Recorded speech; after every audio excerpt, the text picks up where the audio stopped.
হয়, আপোনাৰ নাম? নমস্কাৰ, মোৰ নাম মইনুল হক। সেউজমুখী এগ্ৰ প্ৰডিউচাৰ কোম্পানীৰ মই BOD হয়। যোৱা বছৰৰ দৰে আমি এইবাৰো লেমু বিদেশলৈ ৰপ্তানি কৰাৰ কাৰণে আমি প্ৰস্তুতি চলাই আছোঁ। যোৱাবাৰো আমি বিদেশলৈ লেমু ৰপ্তানি কৰিছিলোঁ। তাৰ ফলত কৃষকসকলে যথেষ্ট লাভৱান হৈছিল। তাৰ প্ৰতি লক্ষ্য ৰাখি, বিদেশৰ চাহিদাৰ প্ৰতি লক্ষ্য ৰাখি এইবাৰো আমি লেমন বিদেশলৈ ৰপ্তানি কৰাৰ কাৰণে ইতিমধ্যে আমি প্ৰস্তুতি হাতত লৈছোঁ। আমাৰ এইটো সপ্তাহতে আমি বিদেশলৈ ৰপ্তানি কৰাৰ বাবে আমি সক্ষম হ'ম।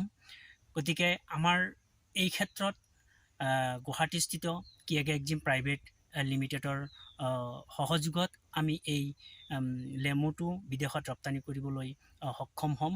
যোৱাবাৰো আমি তেখেতসকলৰ জৰিয়তে বিদেশলৈ লেমু ৰপ্তানি কৰিবলৈ সক্ষম হৈছিলোঁ।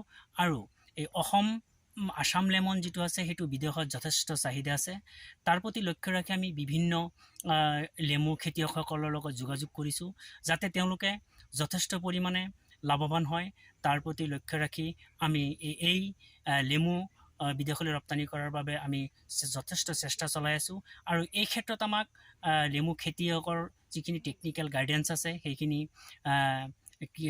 অসম কৃষি বিশ্ববিদ্যালয়, দৰং KVK আৰু নাবাৰ্ডো ইয়াৰ লগত জড়িত হৈ আছে।